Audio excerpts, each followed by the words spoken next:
Então, vou dar boa noite outra vez, senão nos vídeos sempre parece que a gente não se saúda, né? Boa noite a todos. Cibele, muito prazer.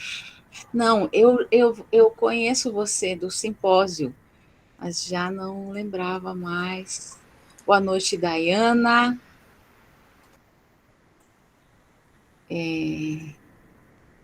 Tem aqui uma professora,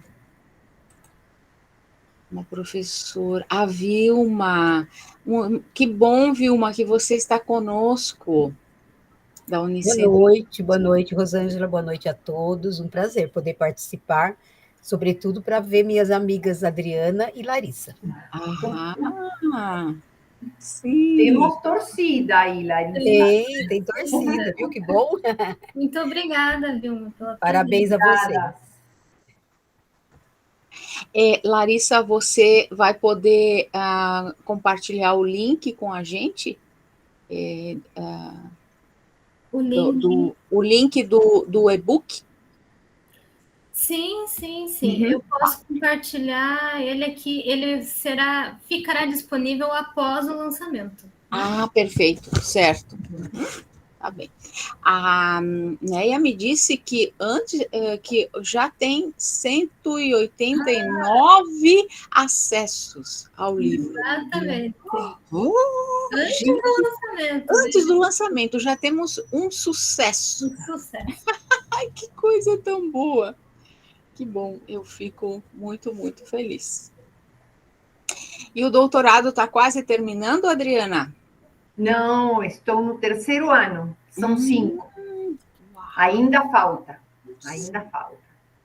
E aí estamos com o sumário, discutindo, mudando. Você como viu? O que vai no final fica primeiro, o que está primeiro vai no meio, e aí tem que refazer tudo. Convide a gente para tudo aquilo que você fizer, Adriana, que você for apresentar suas pesquisas, convide a gente, por favor. Claro. Ficou muito lindo o seu artigo. E com a ajuda de vocês. A Kátia estuda uma autora que eu tenho muito interesse, muita curiosidade, né? Que é agora me vem o sobrenome Reut. É Montserrat Rod. Eu comecei a trabalhar com ela para o doutorado e continuo, porque a obra dela é muito grande, e aqui no Brasil a gente não tem pessoas que discutam a obra da Rod, né? A gente tem agora um rapaz na USP, mas tudo é muito... O que a gente tem é muito incipiente ainda, né? Então, eu acabei me envolvendo bastante com a obra dela, que é uma obra que seduz a gente, né? Mas ando trabalhando também com outras escritoras da Espanha, principalmente para orientação, né? Então, eu gostei muito do nosso trabalho aqui por esse viés, né, de trabalhar com a escritura de mulheres e desenvolver, né, perspectivas sobre esses trabalhos, né, que podem, né, contribuir para essa crítica feminista, para o crescimento da leitura das obras de mulheres, né, para a divulgação desses trabalhos. Então, fiquei muito feliz com o convite. Espero poder contar com vocês em outros momentos, a gente poder trocar experiências. Sim. Eu gostaria muito se a gente agora fosse assim um grupo que, pelo menos para compartilhar essas experiências, né, nesse campo de pesquisas, da gente ficar em contato para se convidar, né, para os eventos em que cada um de nós vai apresentar suas pesquisas, né, para a gente ir formando esses elos tão importantes, né? Tem alguns projetos juntos, né? Verdade. Alguns projetos aí para frente. Sim, isso mesmo. Isso mesmo. Eu acho que isso é o bom desses encontros, né? Desses projetos conjuntos e a gente poder trocar ideias, porque às vezes a gente trabalha pesquisando e se sente tão sozinho, né? Com a sua pesquisa, então é muito legal a gente poder se encontrar, trocar ideias com várias pessoas de vários lugares. Acho que isso a gente poderia se esforçar para manter, né? Essa troca. Concordo, Andréa. A gente sente falta desses interlocutores, né? Isso. Muito. Isso é muito importante. Sim. Eu estou em Minas Gerais, né? Tem gente aqui do Paraná, então claro que a internet permite que a gente tenha esses encontros. Seria muito melhor pessoalmente, né? Mas eu acho que a gente pode usar a tecnologia para aproximar os nossos trabalhos, né? Sim, com certeza.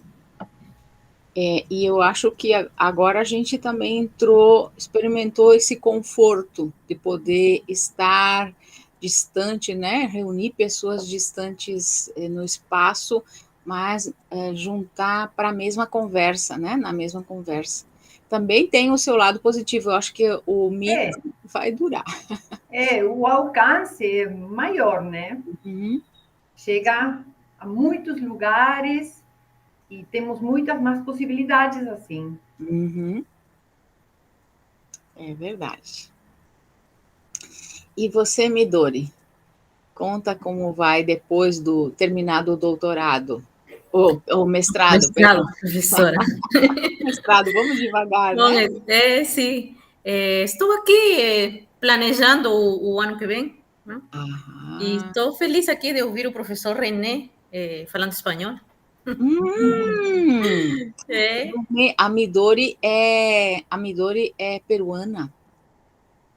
A professora Adriana, não? Adriana, argentina, o René, argentino, e você, peruana. E fiquei assim feliz de ouvir o espanhol. E aqui não é muito comum, não? Ouvir é mais no meio familiar que eu falo o espanhol. Não muito aqui. É mais o português. Mas tá tudo bem. Que bom, fico muito feliz.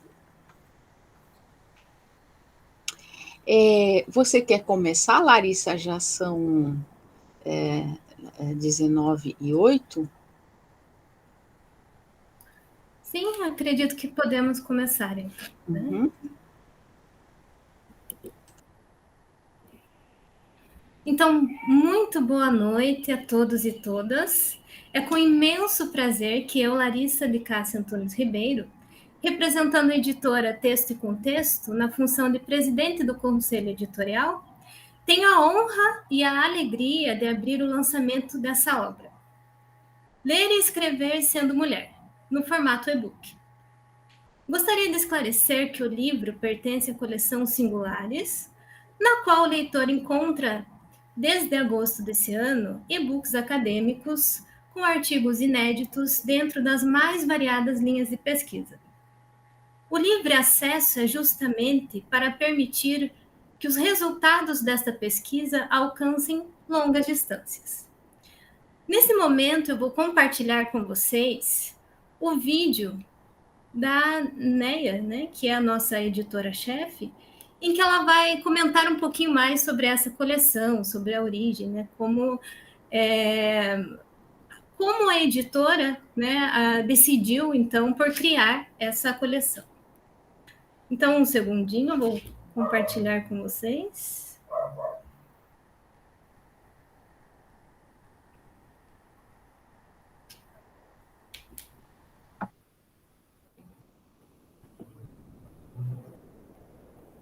Vocês estão vendo? Sim. Bem, meu nome é Rosineia Auer, sou editora-chefe da Texto e Contexto Editora. Primeiramente, quero parabenizar os organizadores e autores do lançamento de hoje, nosso 15º volume da coleção Singulares. O que eu gostaria de contar para vocês um pouquinho é como surgiu a ideia da coleção, né? Então, no início de 2020, logo que foi anunciado a situação de pandemia, surgiu, como foram vários aspectos modificados dentro da sociedade, econômicos, de saúde, sociais, né? Então, tudo era discutido em rede social. Então, nós pensamos em fazer uma coleção específica com temas de pandemia. Mas muitos organizadores nos procuravam pedindo para abrir, que eles tinham outras propostas também. Então, nós também resolvemos abrir. Mas nosso maior objetivo dentro da coleção é que esses livros, eles ficassem num lugar só, certo? Fossem uma coleção, mas ficassem num lugar só. Então, nós criamos o site também. Então, nós temos a coleção Singulares dentro do site da Texto e Contexto Editora. Qual que é a consequência disso? O encontro de pesquisadores. Então, vocês entram no site, acessam o livro de vocês, mas já vem outro livro que tem uma temática correlata, acessa esse livro também, e isso vai movimentando o site, certo? Nós temos livros com mais de 8.000 acessos, 7.000 acessos, e assim por diante. Tudo graças ao movimento que vocês dão ao site, certo? Como cada livro ali tem 10, 12 artigos, então, às vezes, em coautoria, todo mundo busca e todo mundo acessa. E acho que essa é a parte mais importante. O texto escrito e o texto lido. Então, quanto maior for o número de alcance desse texto, melhor, certo? As pesquisas precisam ter um alcance maior, o melhor alcance possível. Então, essa é a proposta da nossa coleção, certo? E sobre o registro, vocês vão encontrar lá na ficha catalográfica 2 registros. Um do volume e outro da coleção. Então, vocês têm ISBN coleção e ISBN volume. Então, a coleção está devidamente registrada. Todos os volumes estão corretamente ligados à coleção dentro da Câmara Brasileira do Livro. Tá? E também nós temos o código DOI do livro, o código DOI do livro e o código dos artigos. Então, cada artigo tem o seu código. Isso, então nesse vídeo, né, como ela explica para nós, é muito fácil o acesso, é muito fácil de encontrar a referência, né, de colocar a referência dentro das nossas pesquisas, né? Porque, como havíamos comentado um pouquinho aqui no início, encontrar os interlocutores, né, para a nossa pesquisa é algo extremamente grandioso. Antes de passar a palavra, então, para a professora Rosângela, que vai apresentar um pouquinho melhor essa obra, eu gostaria de mostrar o site onde vocês podem baixar, então, esse e-book logo após o lançamento aqui. É o site, né, da Editora Texto e Contexto. Vocês vão lá na seção Singulares, né? E aqui nesta página, né, já está o nosso e-book. Então, como eu disse, logo após o lançamento, né, vocês podem clicar aqui e terão acesso, né, à leitura completa da obra. Então, é isso. Mais uma vez, sejam todos e todas muito bem-vindos e eu passo a palavra à professora Rosângela. Muito obrigada, Larissa, pela apresentação. A Larissa é uma das autoras desse volume da coleção Singulares, mas é também membro, né, da editora, e por isso está representando a Texto e Contexto Editora essa noite.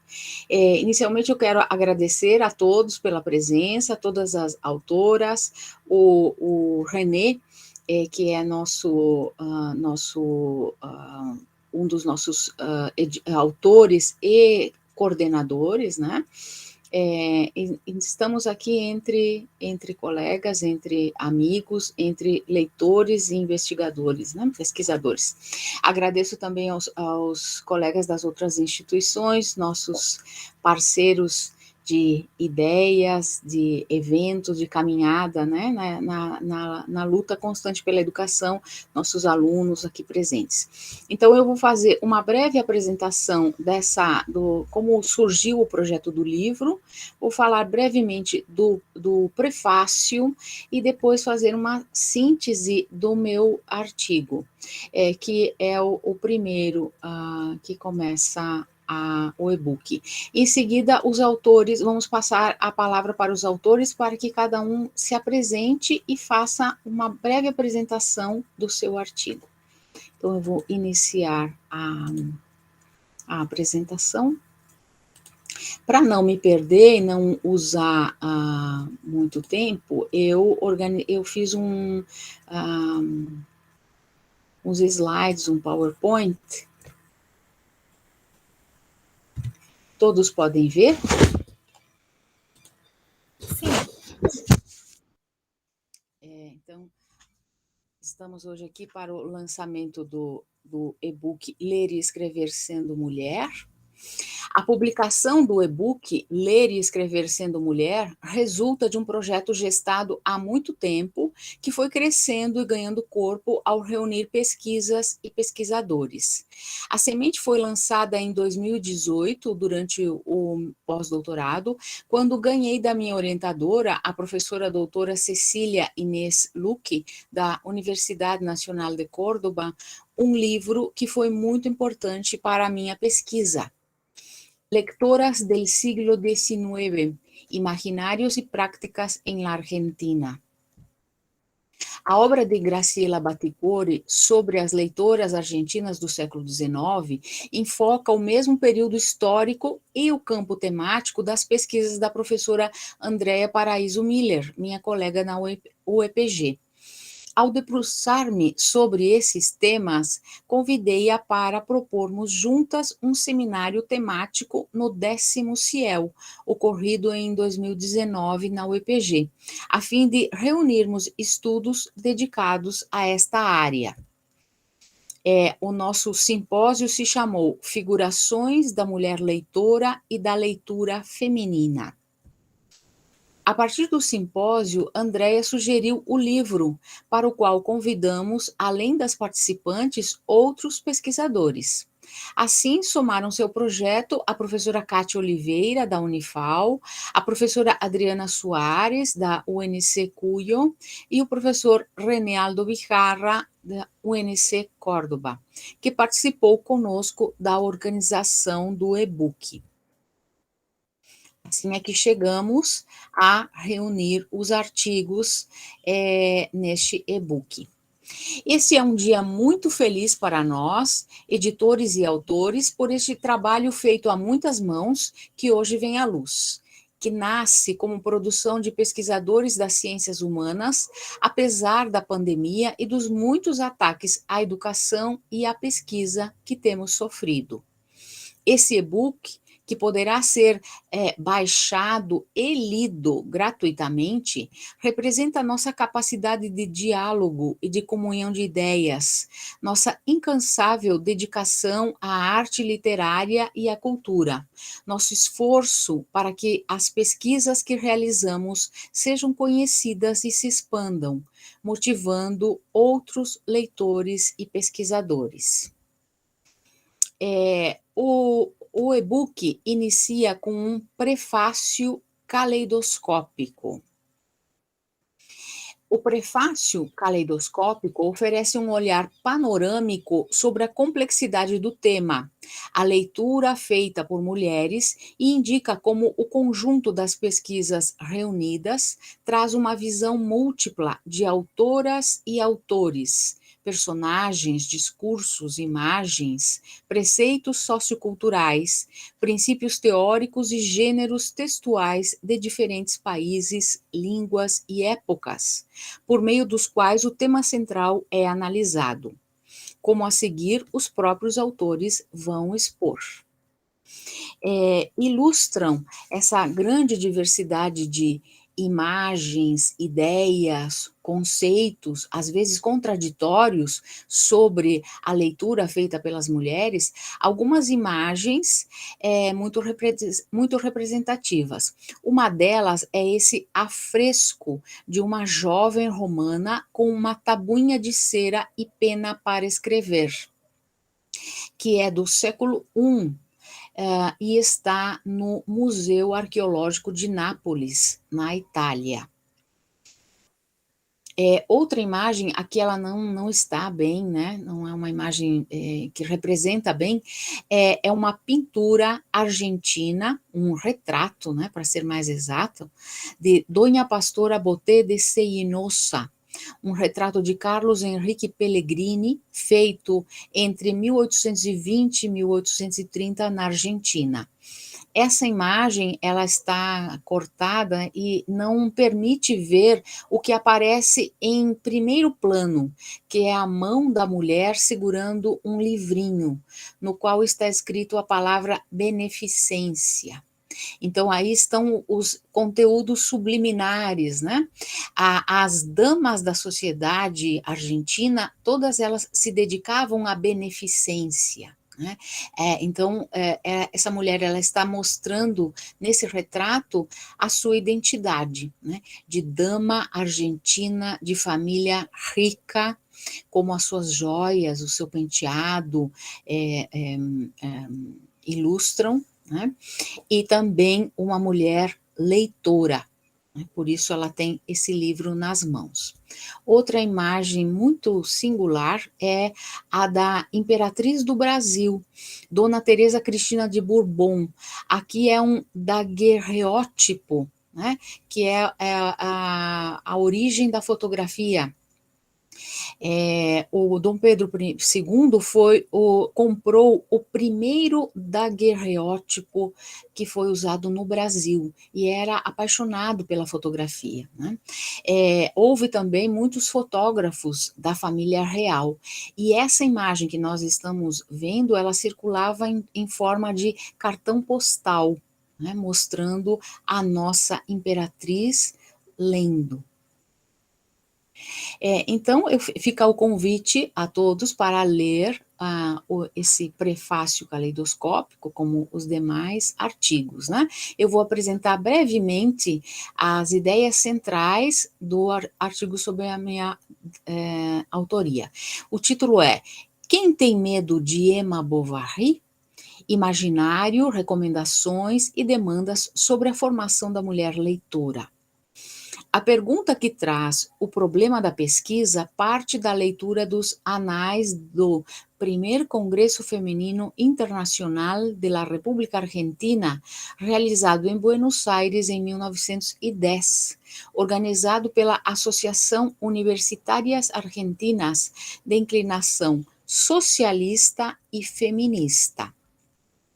Ali, Carmen Champ-Alvear apresentou o trabalho Importância da Cultura Estética em la Educação de la Mujer, no qual propõe que, desde a escola primária, a sensibilidade estética das mulheres seja formada através do estudo das artes.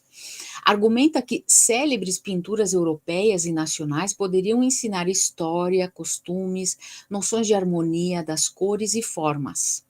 A autora enfatiza que este aprendizado debe tender a um fim práctico para que mais tarde tenga su aplicación en los trabajos industriales, en el taller, en la casa, en la escuela, de modo que auxilie a mulher en la lucha por la vida.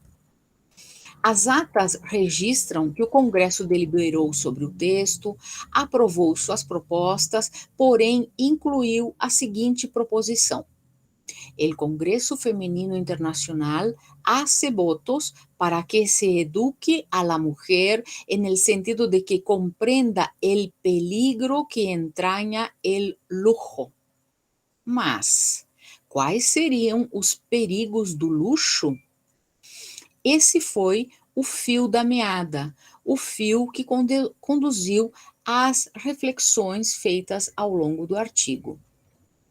A cultura argentina do século XIX e da primeira década do século XX entendia a afeição à estética europeia e ao luxo, isso é, a excessiva preocupação com a aparência, o gosto por joias e roupas refinadas, como uma tendenciosa propensão para o desvio dos padrões de conduta feminina estimados pelas classes conservadoras, a virtude e a modéstia da mulher dedicada ao marido, aos filhos e ao lar.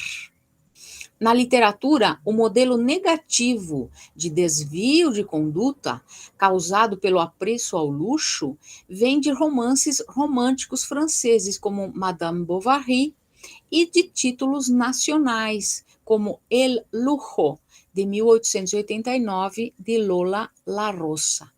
Essa é uma pequena parte do título da obra original. Essa obra já foi publicada no século XXI, né? Foi uma edição atualizada.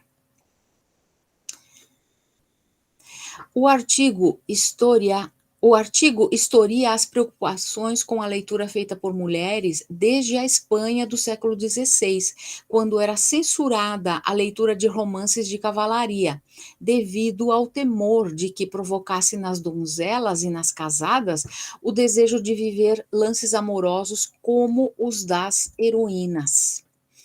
Sob a coerção política de discursos moralizantes, as mulheres historicamente foram impedidas de receber educação, ainda que desde a antiguidade houvesse autores e autoras que reivindicaram instrução para as meninas.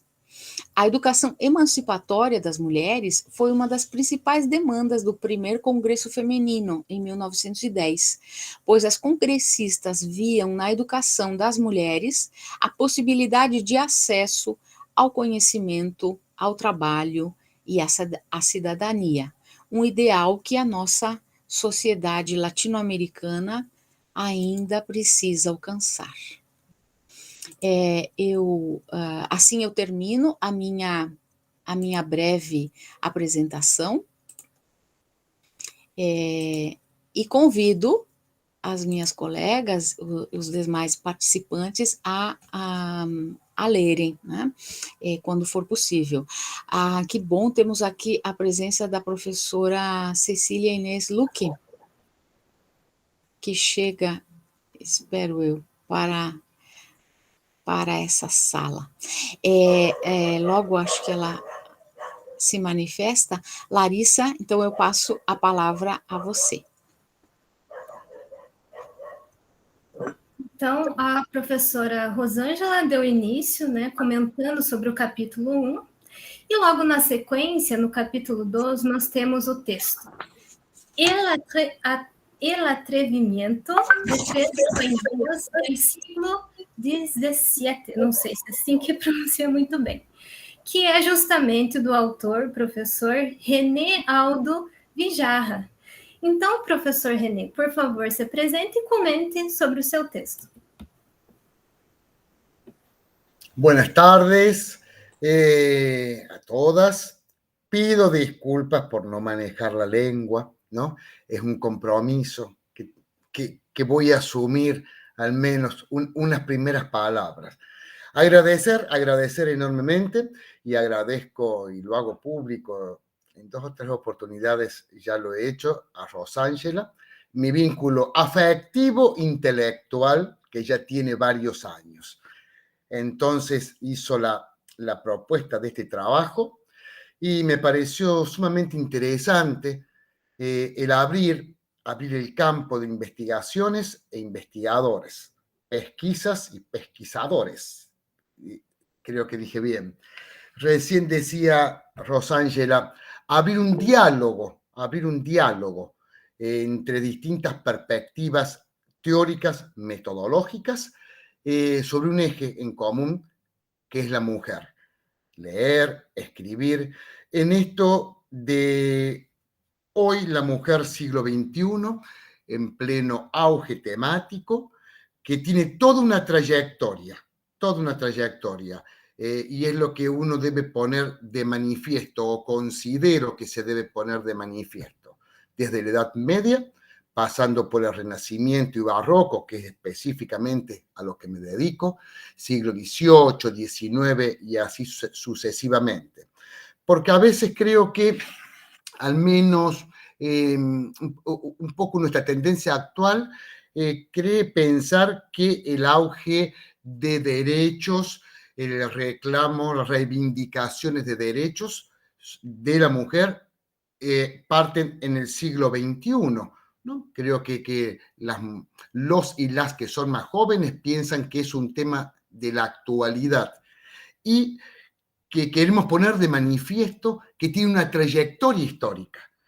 Deteniéndome específicamente en el lugar que trabajo, ya aquellas mujeres reclamaban derechos.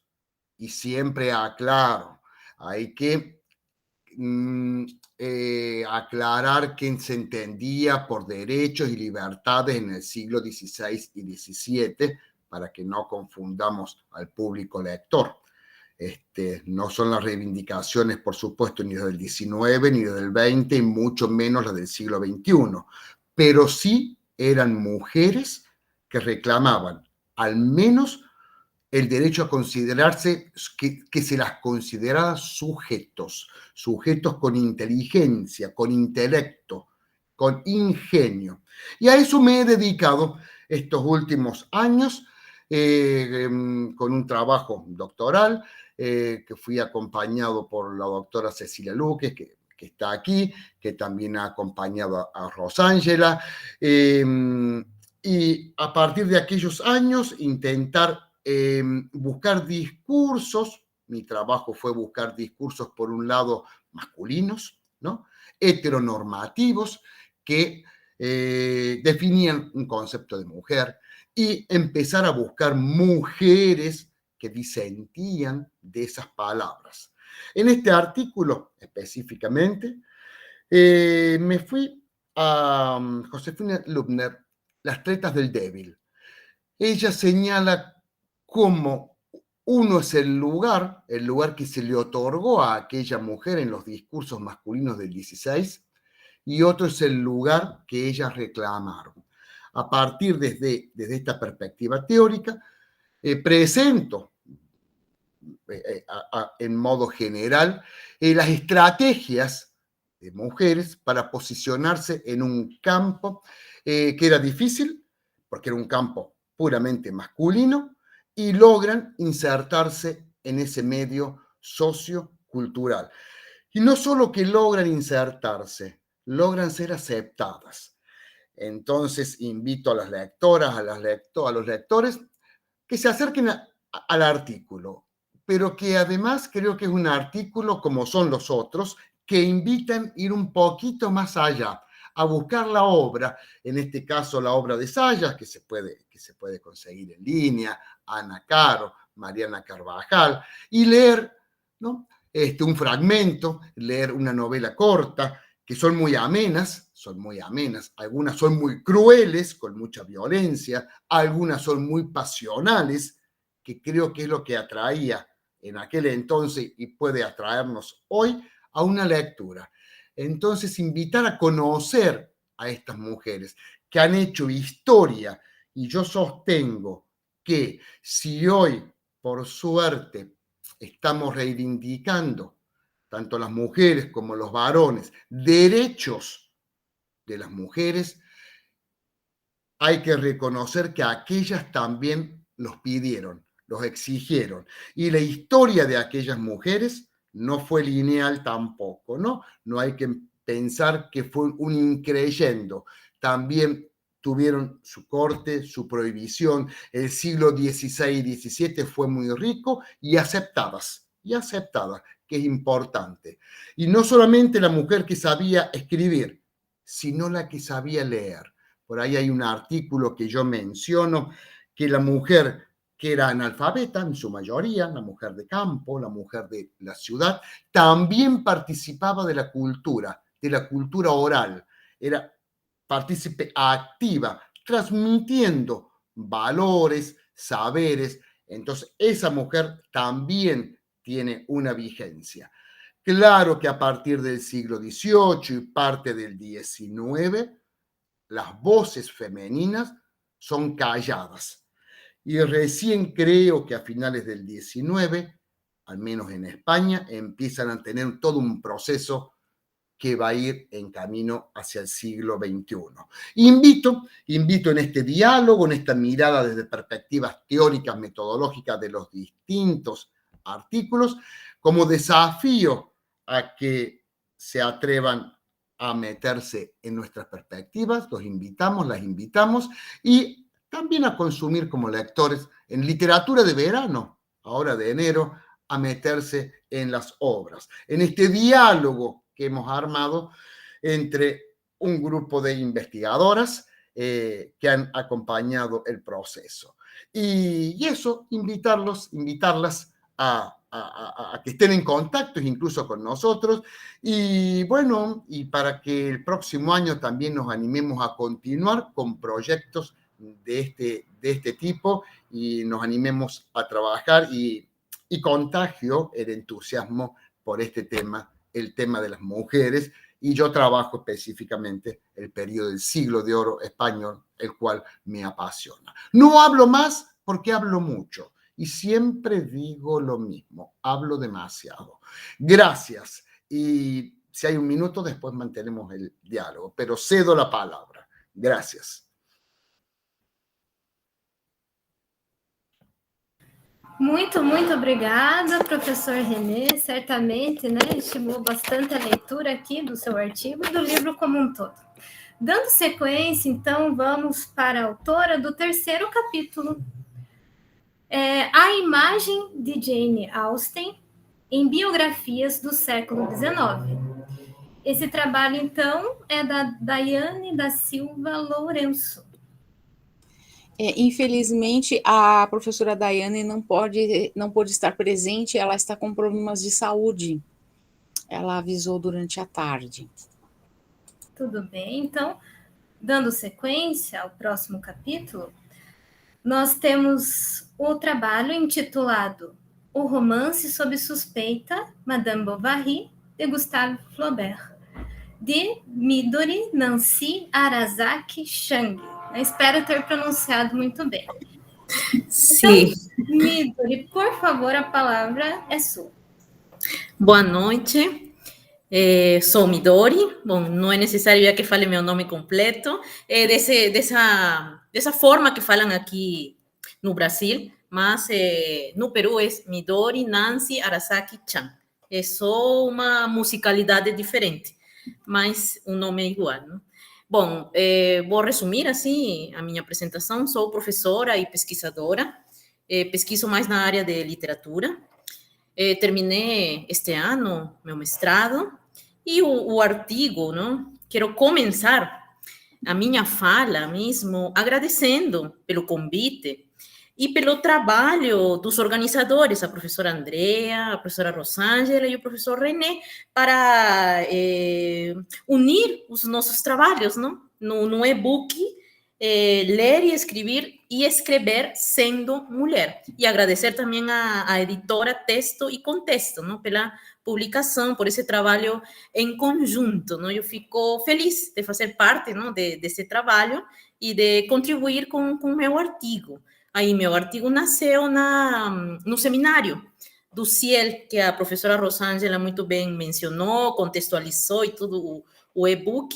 Então, eu fui uma das participantes do Ciel no 2019 e contei com a orientação da professora Andrea numa das disciplinas do mestrado, da qual eu tenho gratas recordações, não, da disciplina e do impacto que teve a leitura de Madame Bovary naquele tempo. E desse impacto da leitura nasceu o meu artigo, o artigo que está aqui no e-book. Não?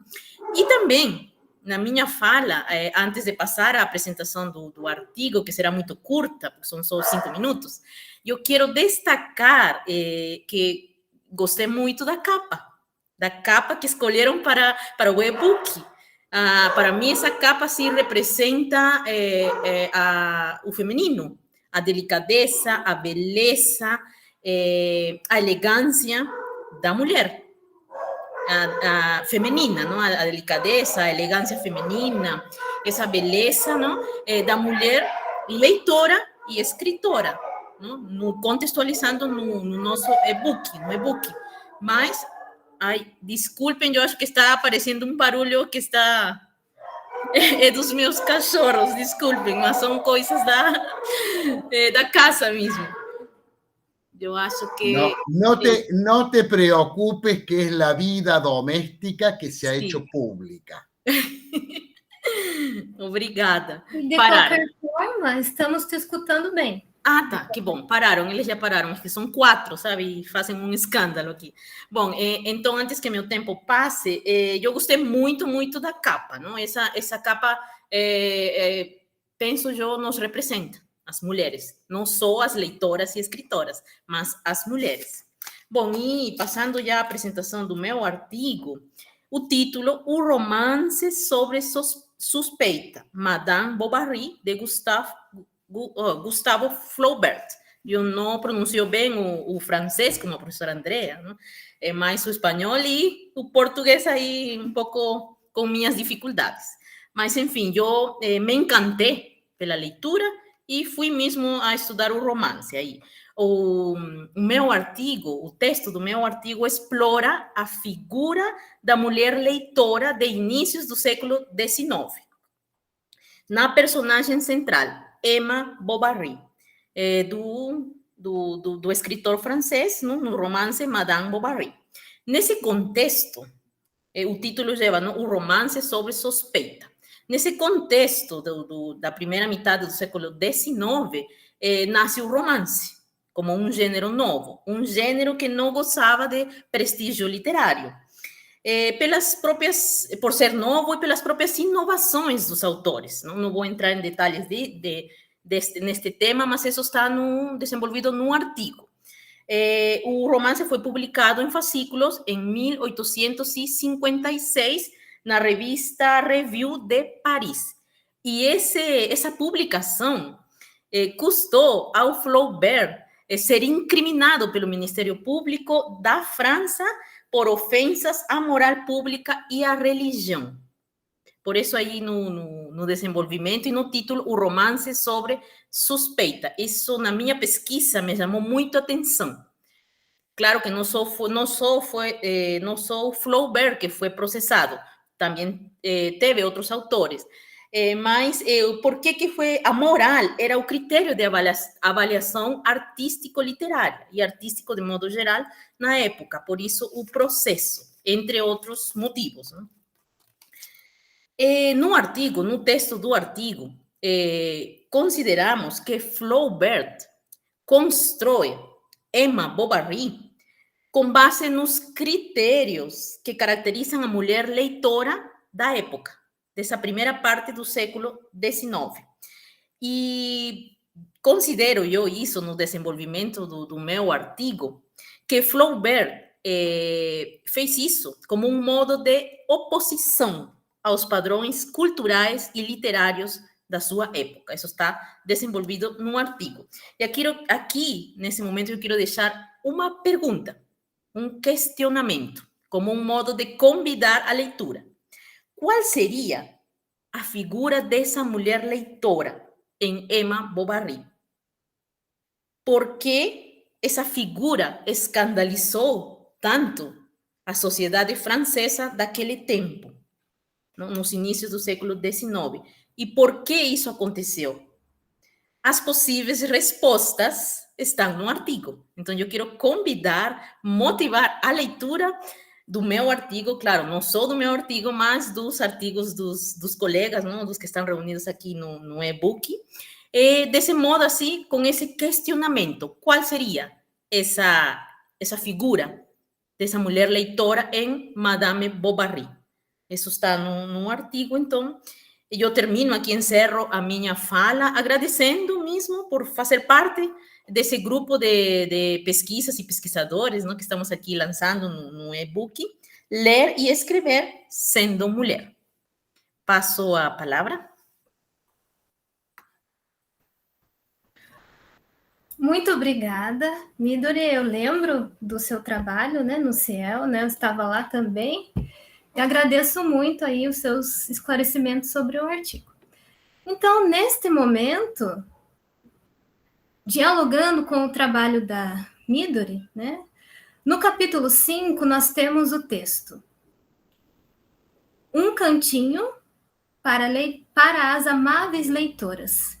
Discurso sobre a mulher na Revista Popular, de 1859 a 1862, da professora Andréia Correia Paraíso Miller. Então, por favor, professora Andréia, a palavra.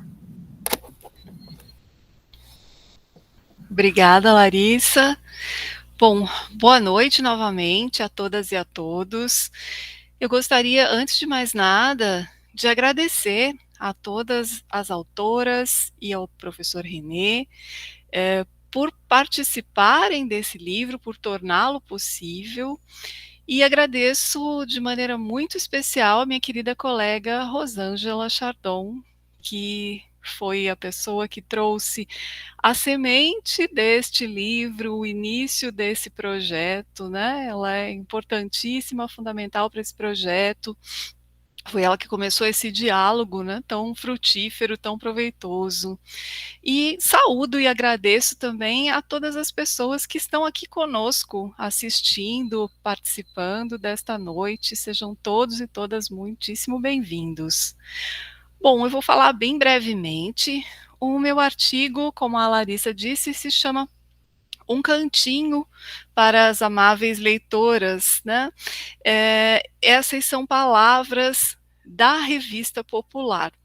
A Revista Popular foi um periódico bastante importante do século XIX, publicado pela editora Garnier, no Rio de Janeiro, que era uma editora muito prestigiosa.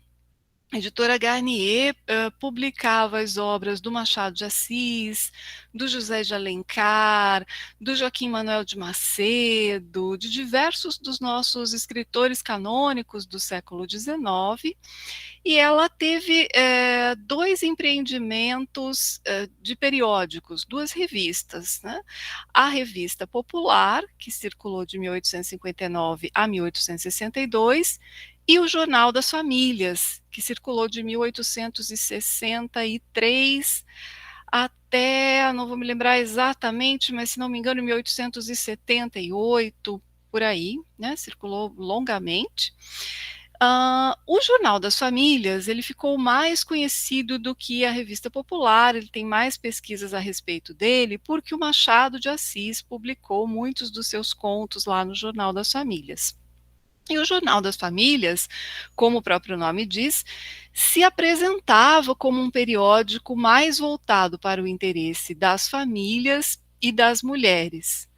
Já a Revista Popular, periódico que antecedeu o Jornal das Famílias e que é o periódico que me interessa aqui no artigo, né, e em várias das pesquisas que eu tenho feito ultimamente, a Revista Popular não se apresentava como uma revista feminina. Havia já nessa época, no século XIX, aqui no Brasil, revistas voltadas para o público feminino, mas a Revista Popular, ela se dizia voltada para todos os públicos, mas também para as mulheres. Então, no seu primeiro número, no editorial que apresentava o primeiro número da revista, o que o editor dizia? Dizia que aquela revista era para todos, né? Mas que as mulheres, as amáveis leitoras, podiam ler tudo, mas encontrariam ali para elas um cantinho nessa revista. E esse cantinho, ele especifica o que seria, nesse editorial, o que seria esse cantinho das mulheres. Seria modas, trabalhos de agulha e economia doméstica. E a revista, ela se propunha a falar de uma variedade imensa de assuntos: literatura, geografia, astronomia, agricultura, diversos assuntos. E as mulheres, a elas era permitido passear por esses assuntos, mas elas teriam o seu cantinho específico, que era a agulha, a economia doméstica, enfim, o lar. Esse texto inicial me chamou a atenção desde a primeira vez que eu me deparei com ele. Então, eu resolvi estudar essa revista mais a fundo, consultar a íntegra de todos os números da revista, desde 1859 até 1862, para tentar identificar alguns outros discursos sobre a mulher lá dentro e verificar se essa ideia do cantinho apresentada no editorial do primeiro número se mantinha, se esses outros textos, esses outros discursos sobre a mulher repetiam essa ideia.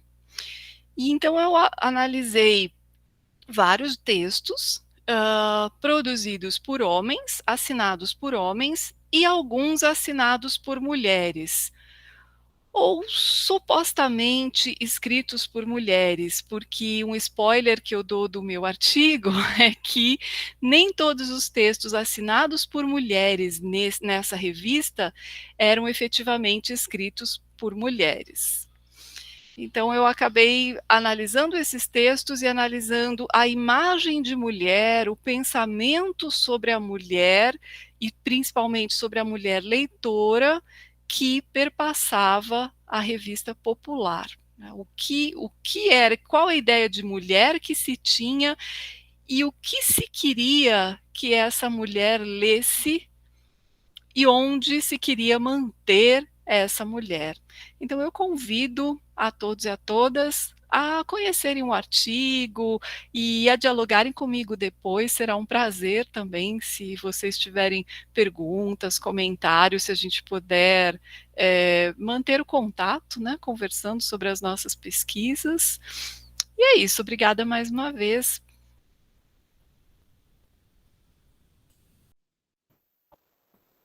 Muito obrigada, professora André. Eu tenho certeza que todo mundo quer conhecer um pouquinho melhor, né, sobre esse cantinho, né, que era destinado às mulheres.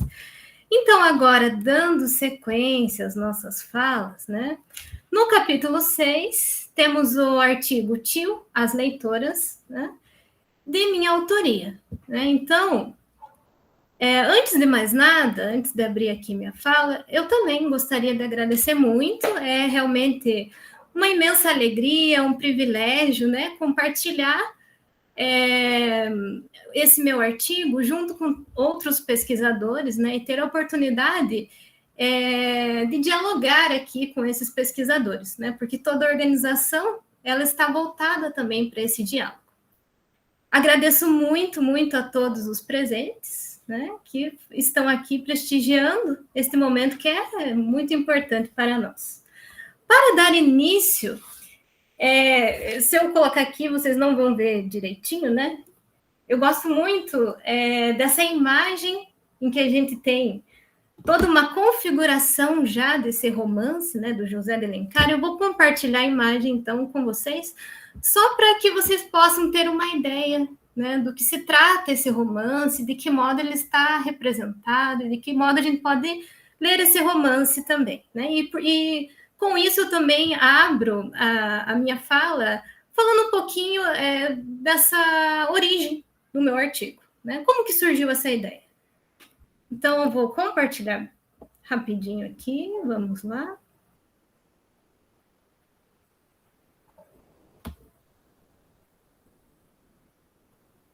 E peço para que alguém me avise se vai dar para visualizar. Ok? Sim, vemos bem. Obrigada. Aqui, então, eu vou aumentar um pouquinho mais, né? Essa obra, intitulada Tio, que é o nome da personagem principal, né? Que tem uma razão para isso. Ela está totalmente voltada para a escrita, inclusive é o tio mesmo da grafia, né? Da nossa língua. E tem como subtítulo Romance Brasileiro. E o porquê, então, dessa ilustração? Né? Por que eu gostaria de que vocês acompanhassem comigo essa ilustração? Porque a partir dela, nós temos uma configuração, um esboço de cada personagem, né? Como vocês podem ver aqui, tio, né? Nós temos personagens que podemos considerar como marginalizados. A Tio, ela é a única que destoa, então, desse conjunto de personagens, né? É uma personagem que acaba estabelecendo uma harmonia dentro de um ambiente extremamente caótico, né? Então, é uma personagem feminina que vai trazer à tona uma função feminina também, né? Que seria essa de harmonizar um ambiente que é extremamente caótico, de arcar com as consequências de vários conflitos, né? De trazer soluções para questões que nós hoje, leitores, né, do século XXI, sabemos que não são muito complexas, né? É muito difícil achar uma solução para questões complexas, né, da sociedade. Mas essa personagem, né, ela vai trazer aí essa harmonia. Muito bem. Então, o José de Alencar, eu vou parar agora o compartilhamento. Como vocês sabem, é um autor extremamente conhecido. Aliás, essa obra é de 1872. Ele é um grande responsável pela difusão, então, do romance, né, pela leitura do romance, desse gênero, né, dentro do nosso país. E ele também é o autor que trouxe inúmeras influências, né, inglesas, francesas, né, e tentou abrasileirar, né, todas essas influências, né, colocando o nosso cenário, trazendo a nossa cultura, né, mas trazendo também esse viés, né, de outras culturas. Então, como vocês também, né, já sabem, o José de Alencar ele é considerado um autor romântico, né, mas a gente pode trazer ali algumas fases, né, desse autor, né, e o Cândido ele acaba trazendo uma concepção muito interessante aqui que eu vou ler para vocês. Então, ele divide a obra do José de Alencar em três fases. Inclusive, ele vai trazer subtítulos, né, para esse José de Alencar, de acordo com a função social, né? Então, no texto Os Três Alencares, Cândido apresenta a primeira caracterização como a constituição do herói, sendo que nas obras As Minas de Prata, O Gaúcho, O Sertanejo, brotam como respostas ao desejo ideal de heroísmo e pureza, a que se apegava a fim de poder acreditar em si mesma uma sociedade mal ajustada, presa às lutas recentes de crescimento político, né? Então, além desse viés, né, literário, ele sempre esteve, né, configurado, né, dentro de uma política social, né? Ele sempre trouxe ali nas suas obras essas discussões. Muito bem, esse é o primeiro Alencar, né, em que acaba destacando grandes personagens heróicos, né? Sob a ótica da representação simbólica, ele estabelece um modelo de comportamento pautado na sociedade brasileira e nas configurações regionalistas, e de moços impecavelmente bons, que dançam aos olhos do leitor uma branda quadrilha, ao compasso do dever e da consciência, mais fortes que a paixão. Os papéis sociais são relevados com muita ênfase e pontualidade, assim como as ordens e as configurações estruturais dessa sociedade, né? Então, por fim, nós temos esses heróis no ambiente burguês, né? Trazendo aí boas normas e bons costumes, né? Através da representação desses personagens. E, por fim, o Cândido nos conta, né? Encontra-se o mais complexo dos três, o autor dos adultos, onde o caráter perfeito é posto à prova a tal ponto que os sofrimentos apresentados se fazem diante de uma intensidade, cuja verossimilhança se realiza na dimensão muito mais aguda, pois tem-se o opressor e o oprimido em linha dupla. O leitor é chamado à reflexão dos limites estabelecidos pela sociedade desenhada nos enredos. Há aqui a demanda mais intrínseca pelo diálogo, né? E essa obra, então, Tio, né, que a personagem principal é a Berta, mas depois ela, Berta, né, o nome dela, depois ela ganha esse título, né, de Tio, porque ela acaba cometendo vários atos que são inacreditáveis, né, inclusive ensinar o personagem ali mais difícil, né, a ler e a escrever, né? Então, por isso, ela ganha esse acento mesmo da grafia do Tio, como eu havia comentado.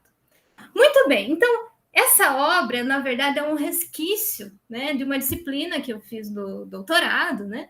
E, no momento, ela havia me chamado muita atenção, mas a minha pesquisa não abrangia, né, uma obra como essa, né?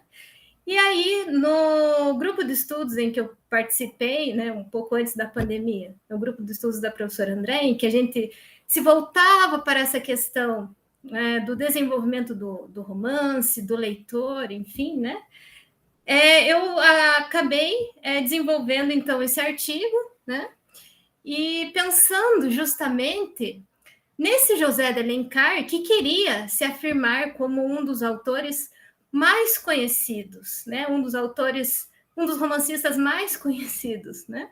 Então, como implantar esse gênero, todas essas influências no Brasil, se não dando atenção às leitoras, né? Esse público em potencial.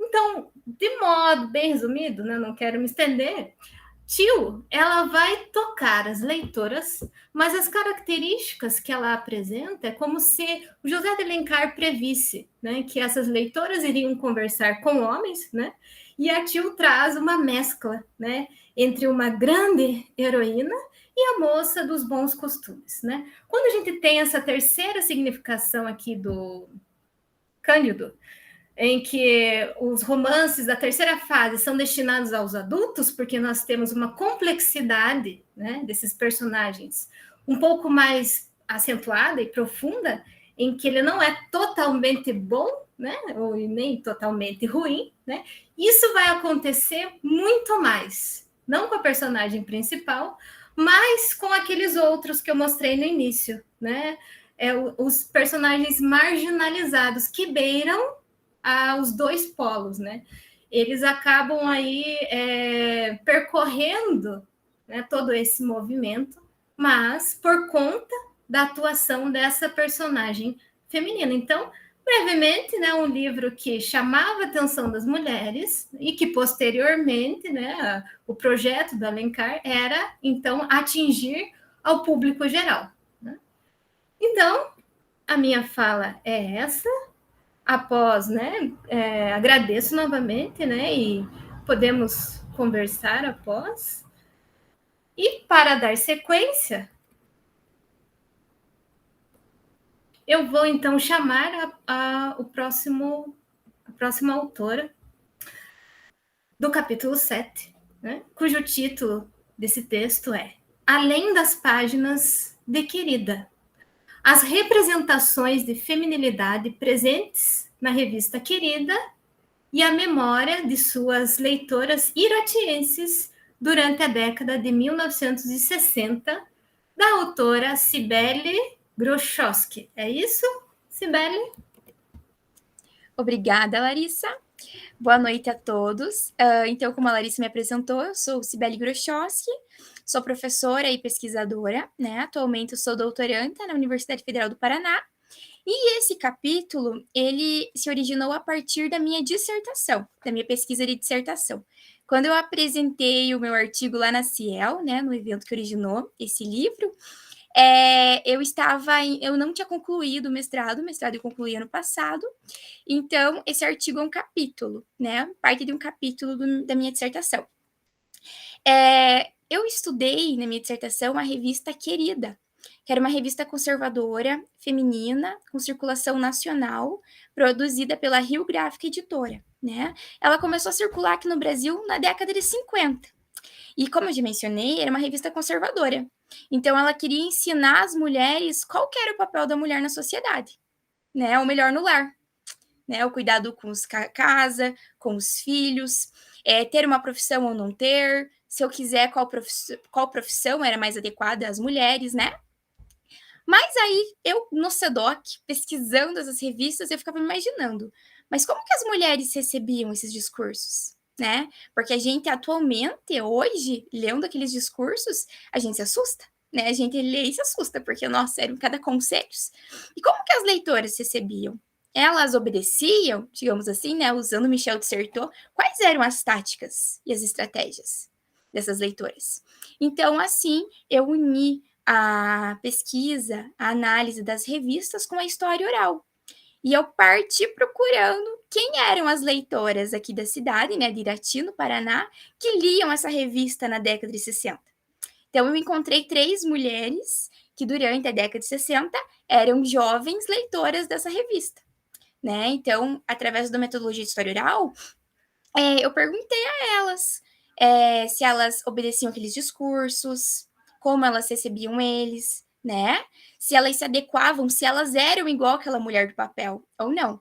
2 eram exatamente iguais, né? Porque elas tentavam seguir o que estava escrito ali, as normas, como pensar, como agir, como ser, como se vestir, o que fazer, né? A outra já destoou um pouquinho. Então, aí fica o convite, né, para ler o meu capítulo e ver o que estava escrito nessas revistas, o que as leitoras falaram, né? Então, eu acho que seria mais ou menos isso, né?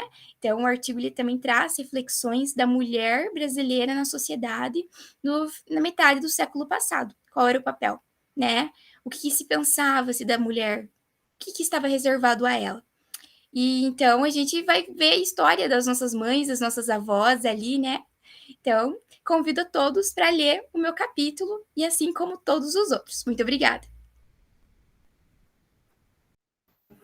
Muito obrigada, Cibele. Também tenho certeza, né, que muitas pessoas estão curiosas para ler, né, o que as mulheres iratienses, né, achavam, então, desses artigos.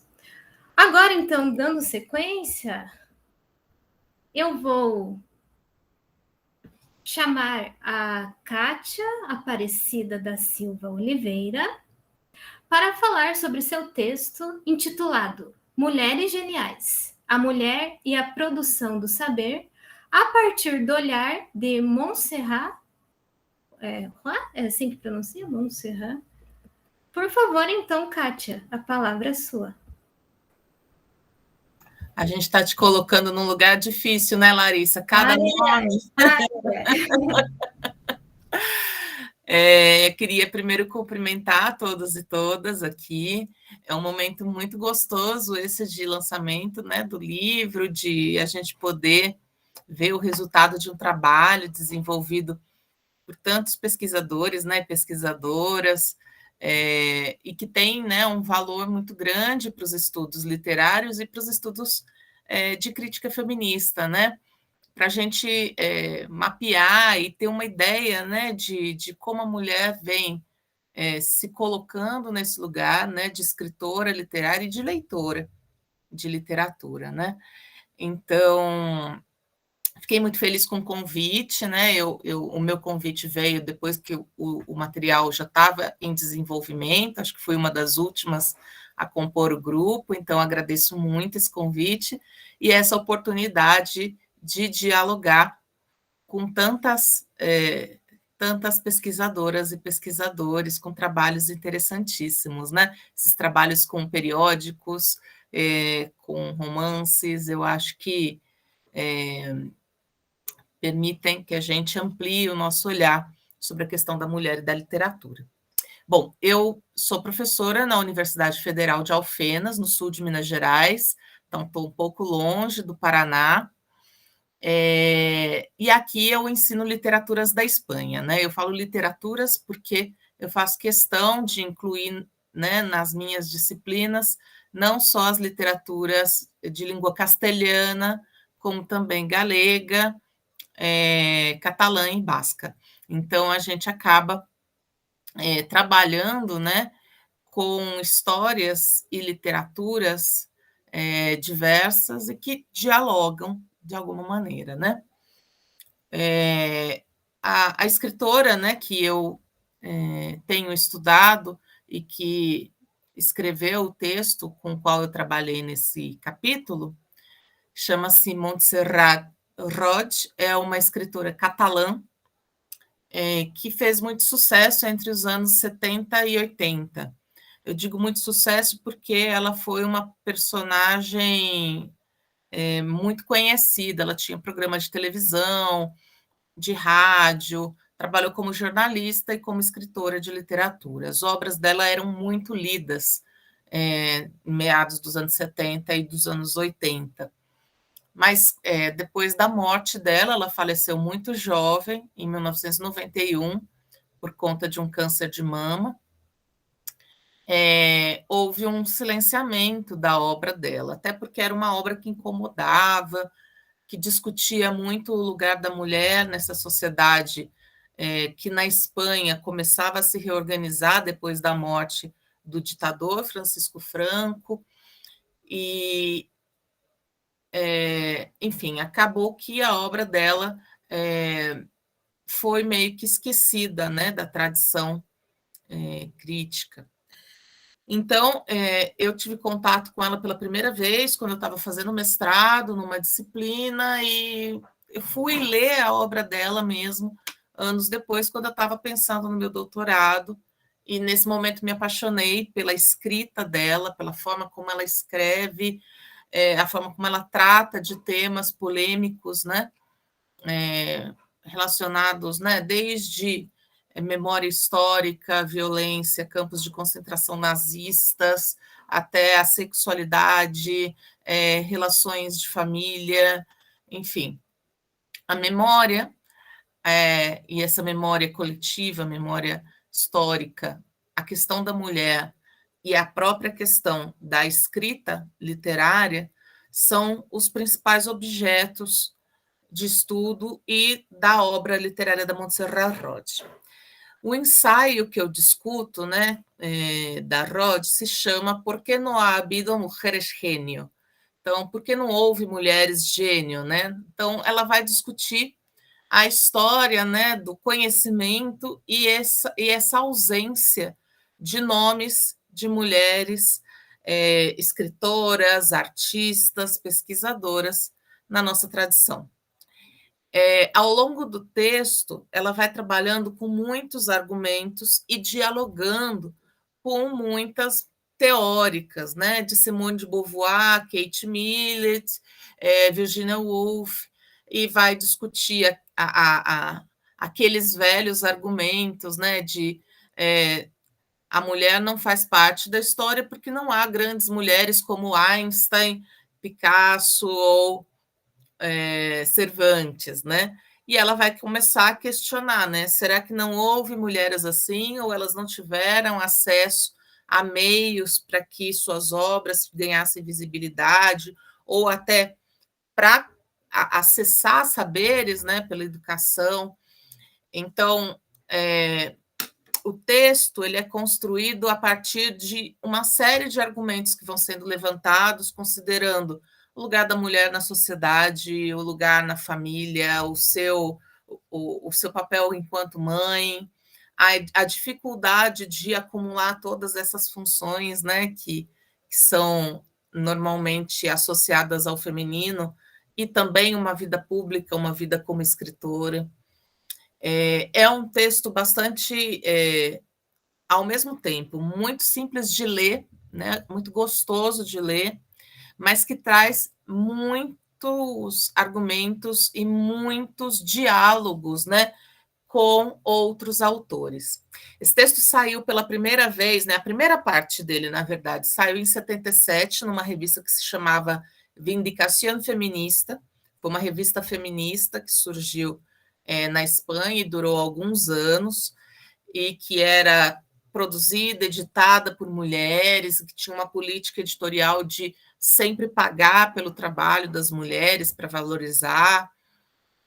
E depois esse texto, né, nos anos 80, em 1980 exatamente, surge revisitado em 2 outros lugares, né? Num romance, Laura Violeta, há um trecho desse texto que surge ao longo da narrativa, e depois ampliado em um livro que se chama Tiempo de Mujer, que reúne uma série de ensaios da Montserrat Roig. E foi com esse ensaio ampliado que eu trabalhei no meu texto. Como eu falei, a Montserrat Roig acabou sendo esquecida, apagada, né, da história literária, das discussões, né, de crítica, e realmente aqui no Brasil é uma escritora desconhecida. Não há tradução das obras dela por português, embora haja tradução para outras línguas, inglês, francês e até russo, né? Mas em português a gente não tem tradução ainda da obra dela. Eu espero que no futuro nós tenhamos a possibilidade de trazer a obra da Roig para os leitores e para as leitoras, especialmente brasileiras. Então, convido, né, o nosso público a ler o meu capítulo e ler esse capítulo associado aos outros textos do livro, né, que muito bem, né, se organizam em torno da questão da mulher enquanto escritora e enquanto leitora. Agradeço novamente o convite de todas e devolvo a palavra para a Larissa. Muito obrigada, professora Kátia. Realmente, né, estamos curiosos também por ler esse seu artigo e conhecer essa autora. Agora, para dar fim, né, a última fala aqui, não menos importante, o texto, né, que se chama La Mujer, que se lê em A Costa dos Murmúrios, de Lídia Jorge, da professora Adriana Esther Soares. Então, por favor, professora Adriana, a palavra é sua. Obrigada, professora Larissa. Obrigada a todos aqui, todas. Eu agradeço muito a editora, agradeço aqui representada pela professora Larissa, agradeço os coordenadores e organizadores do livro e as colegas que compartilham o espaço comigo. Muito obrigada a todos.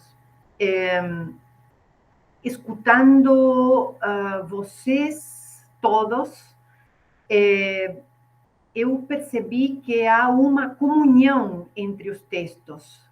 Muito tem se falado aqui em séculos, Idade Média, século XVII, XIX, muito da mulher do século XIX, a leitora decimonônica, a Madame Bovary, e eu percebi que o livro é um todo.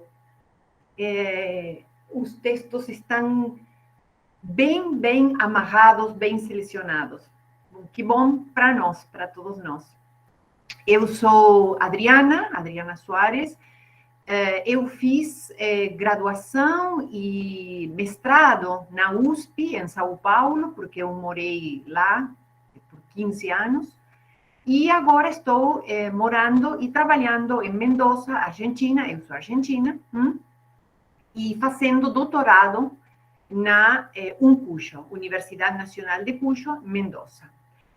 E quando eu fiz a USP, eu gostei muito da literatura portuguesa, mas não li Lídia Jorge. Não cheguei a ler a Lídia Jorge na faculdade, na universidade, nem na graduação, nem no mestrado.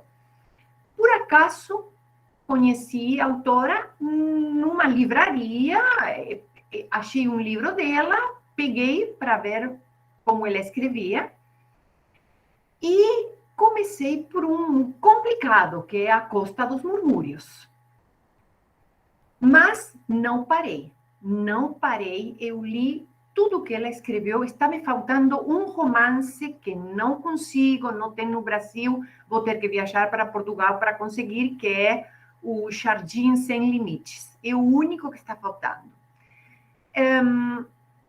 Por que eu falo que também os textos estão em comunhão? Porque eu começo o artigo falando das leitoras, das personagens leitoras, Madame Bovary, a Luísa, do Primo Basílio, a Amália, da literatura argentina, da obra homônima, de Mármore.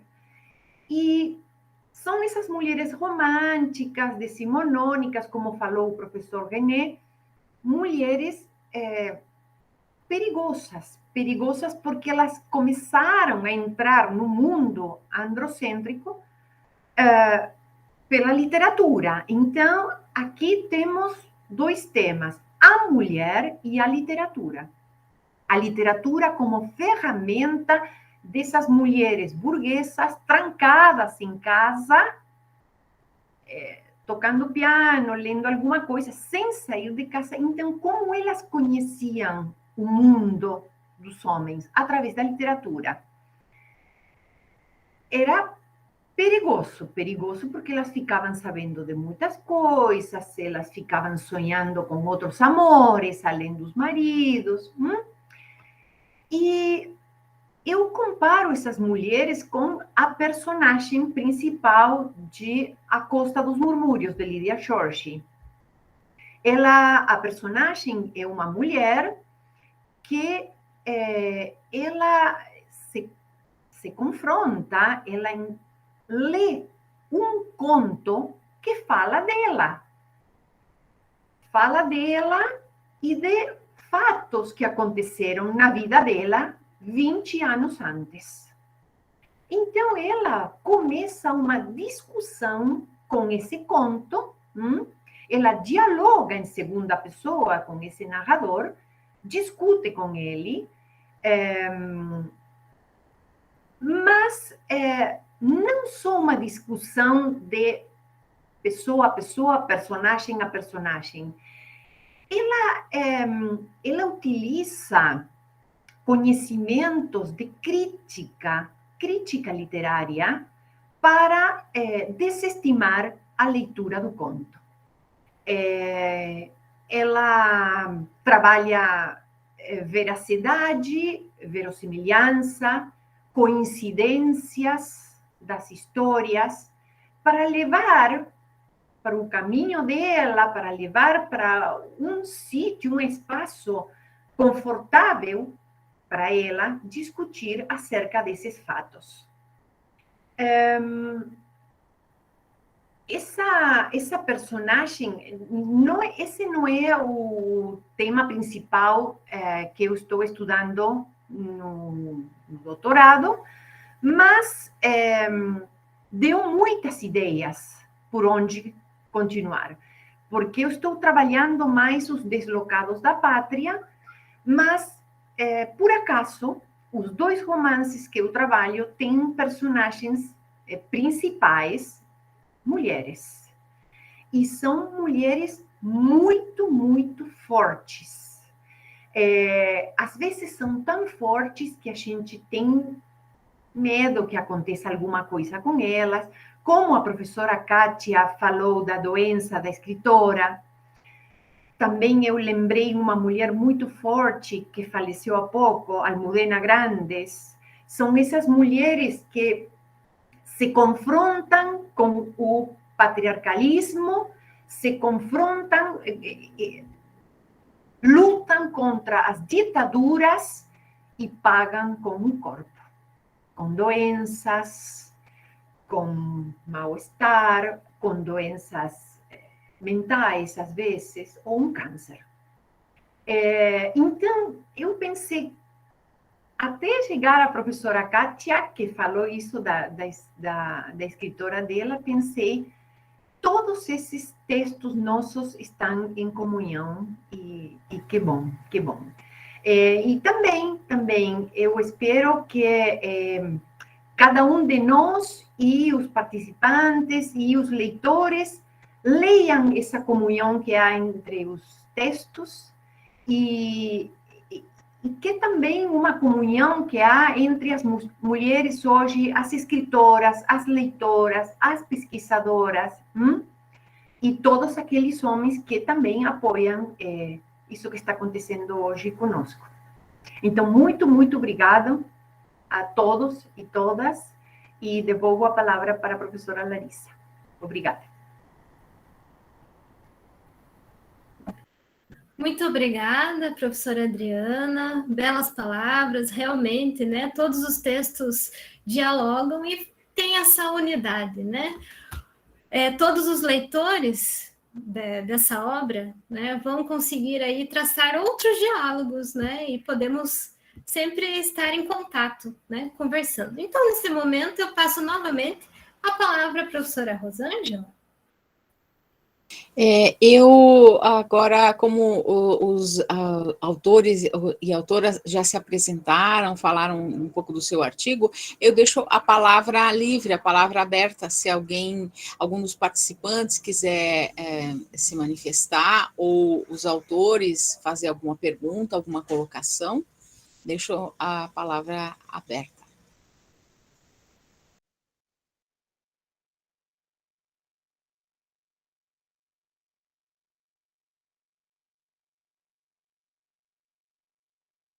Invitar a leer sobre un eje de dos términos que usó la profesora Adriana, mujeres fuertes y mujeres peligrosas, ¿no? Me parecen dos términos muy bien ubicados como para invitar a leer, ¿no? A aquellas mujeres que escribieron, a aquellas mujeres que leyeron, como mujeres fuertes que se animaron y fueron peligrosas en su momento.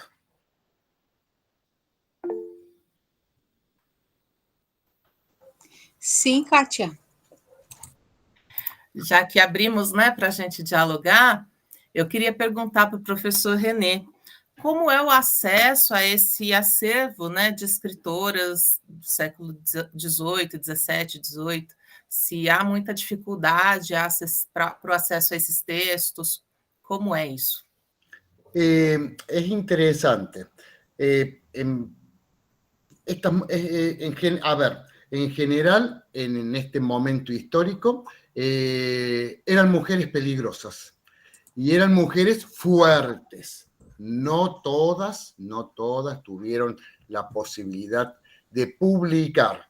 Sí se reconocen como 400 nombres, más o menos 400 nombres de mujeres que escribieron. Se conocen al menos algún texto poético de ellas, entonces se creen que han escrito, no tuvieron acceso, de hecho, a un mercado editorial del momento, pero sí podían escribir y sí fueron escuchadas y leídas. Claro, un grupo de ellas estuvo con más fortuna y accedieron a publicaciones, e incluso reconocidas por grandes nombres, ¿no? Por ejemplo, Lope de Vega reconoce a María de Sayas. Entonces, eso es importante, que un gran nombre en nuestra historia de la literatura española pueda reconocer a una mujer, y hay otros varones que reconocen a mujeres escritoras. Y sí, lo que señalé al comienzo, el siglo XVI hay a partir de finales del XVI, un gran auge, durante el XVII, pero ya en el XVIII son ocultadas. Hay toda una crítica patriarcal que se va a dedicar, sí, a olvidar estos nombres. Y un dato indicativo de eso es que se olvidan sus vidas. De muy poco se sabe de ellas. Sí, fechas de nacimiento, fechas inciertas de muerte, desaparecen en la historia, quedan ahí. Recuerdo en este momento Leonor de la Cueva y Silva, que estoy trabajando sus textos poéticos, no queda publicada, recién hace 30 años se buscan los archivos y aparecen un par de archivos y se empieza a investigar, pero de ellas en sí, muy poquito. María de Sayas desaparece ¿no? Se da una fecha de muerte en Zaragoza y queda ahí en la historia. Pero sí podemos saber que muchas de ellas aparecen en escena apoyadas incluso por una serie de varones de la corte, de la vida cortesana, algunas de ellas de nobleza, de mediana nobleza, entonces pueden acceder a un mercado. Y nosotros los y las investigadoras, hay toda una historia de este proceso, recién a partir de mitad del siglo pasado y con mucho auge a partir de los 80, 90 del siglo pasado, aparecen en escena y aparece una corriente que intenta investigar, estudiar desde distintas perspectivas, ¿no? Es interesante y hay estudios que están en pleno auge en este momento. Y hay algunas de ellas, como Leonor de la Cueva y Silva, que se puede encontrar muy poquita bibliografía, casi mínima, ¿no? Entonces, bueno, invitar a las que les interese esto para generar estudios, generar críticas, ¿no? Estamos en pleno auge de investigar. Y es interesante las perspectivas teóricas que se van utilizando para abordarlas, ¿no? Para abordar. Así que estamos invitados, si les interesa esta área del estudio. La impresión que tengo es que al fin y al cabo no conseguimos alcanzar estos textos. Aún hoy día, ¿no? Es muy difícil, queremos investigarlas, pero tenemos mucha dificultad en conseguir los textos para leerlos, ¿no? Sí, es muy difícil, pero es una buena excusa el que nos permite viajar, ir a la fuente, ir a la Biblioteca Nacional, bueno, en este momento un poco impedido por la pandemia, pero parte de mi investigación de estos años implicó viajar mucho, tuve esa suerte, ¿no? De ir a buscar, mirar, hurgar bibliotecas, pero sí tenemos mucha dificultad, no solo temporal, sino espacial, ¿no? Pero bueno, a lo mejor nos gusta y es una buena excusa para ir a investigar y pasear un poco. Gladys, por favor, pode falar.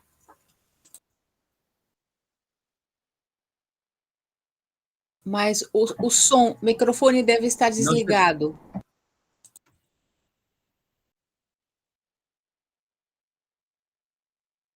Les cuento que Gladys es de la Universidad Nacional de Cuyo y Gladys trabaja hace muchísimos años el tema mujer, la especialidad es la parte de Edad Media, es fundadora de una red de estudios sobre cuestiones de mujer, organiza un congreso, si les interesa podemos tener el contacto, un congreso anual en Mendoza sobre cuestiones de mujer, literatura, lectura, sumamente interesante, y que este último año colaboré en organizar y bueno, fue virtual, y a lo mejor en el futuro ya con esto de la virtualidad se convierte en presencial y virtual.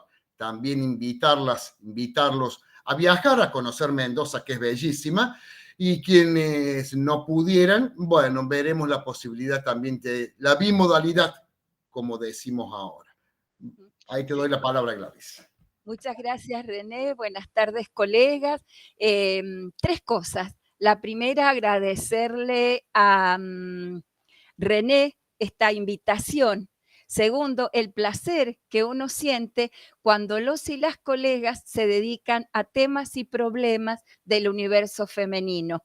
René es uno de nuestros máximos especialistas en Argentina sobre ese universo femenino del siglos XVI y XVII español.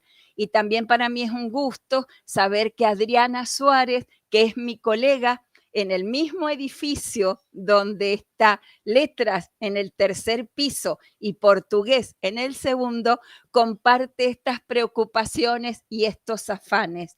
Y bueno, quería felicitarlos porque realmente haber podido concretar esta voluntad de autoría que es la de ustedes, esta voluntad de reflexión sobre estos universos que pueden ser lejanos como los de René, pero pueden ser más cercanos en estos excepcionales tiempos, es realmente digna de nuestro aplauso. Así que merecidas felicitaciones.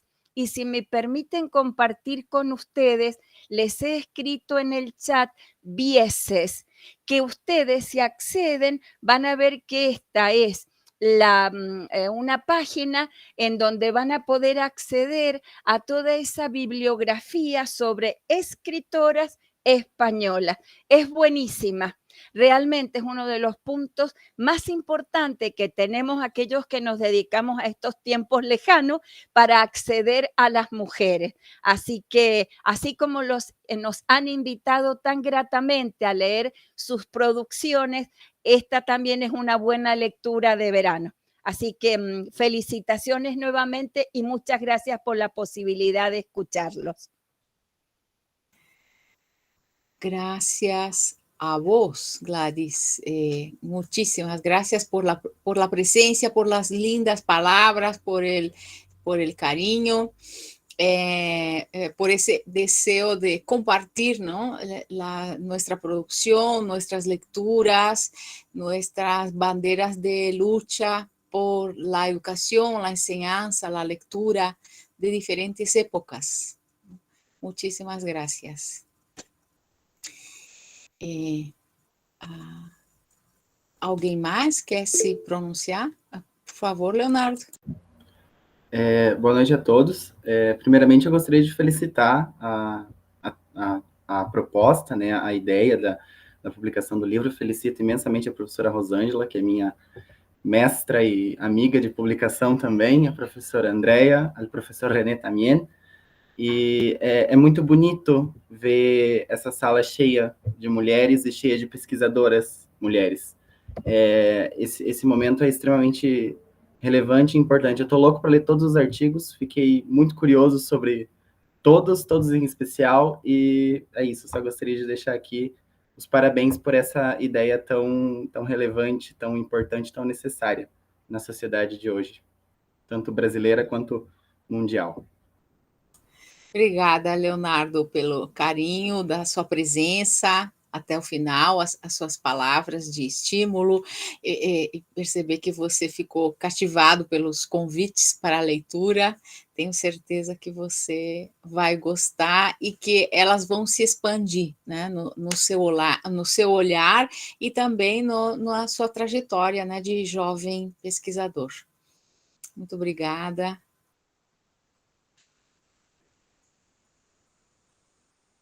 Alguém mais?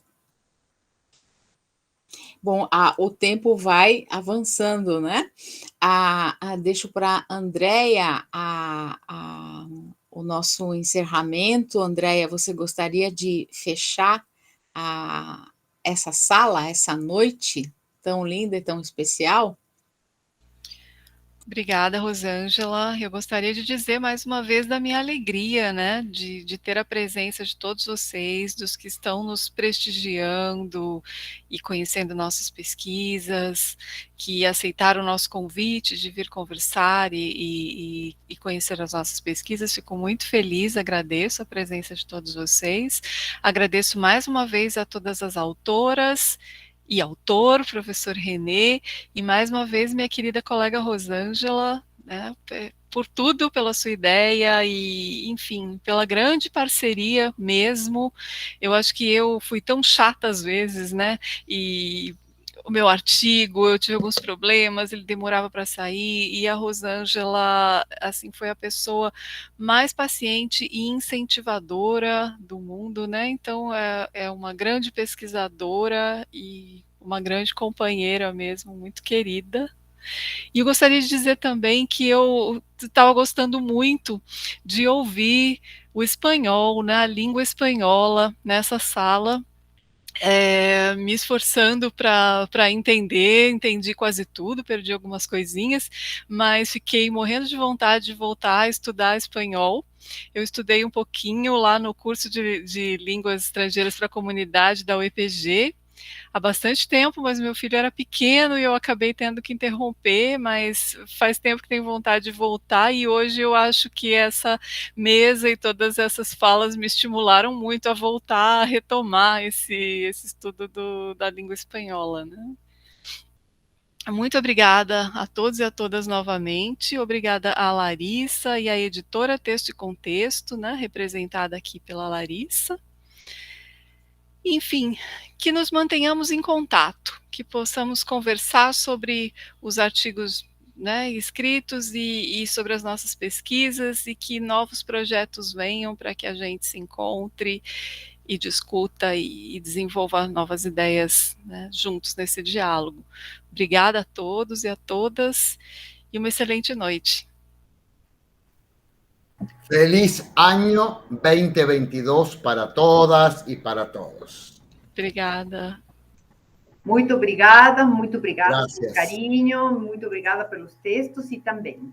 Bom Natal e feliz ano novo para todos aqui. Eu quero dizer para a professora Gladys que eu já aceitei o convite de ir para Mendonça, é meu sonho de viagem. Ai, esperamos você por aqui. Então, para conhecer pessoalmente Gladys, a Adriana, e tomar os vinhos de Mendonça, conhecer os Andes desse lado argentino, e faço... a Cecília, acho que ainda está conosco. Cecília, a culpa de tudo é sua. Infelizmente, a Cecília acho que não estava presente quando eu iniciei a apresentação, dizendo que a semente do projeto veio de um livro que ela me deu, generosamente, né, da Graciela Botecourt, de onde veio a ideia para fazer o simpósio reuniu as pesquisadoras, do simpósio veio o livro e aqui estamos, né? Então, muito obrigada, Cecília, pela sua atenção, pela disposição em orientar meu pós-doutorado, pelo carinho sempre em compartilhar ideias, pesquisas, reunir pessoas, sempre numa orientação amorosa, né, que eu acho que isso faz falta no nosso meio, esse diálogo amoroso, né, esse compartilhar de pesquisas que nos faz também compartilhar afeto. Então, muito obrigada e meu convite para ficarmos em contato. Boa noite. Boa noite. Tchau. Boa noite a todos. Muito obrigada mais uma vez em nome da editora e um abraço. Muito obrigada. Obrigada, Larissa. Tchau, tchau. Tchau. Tchau.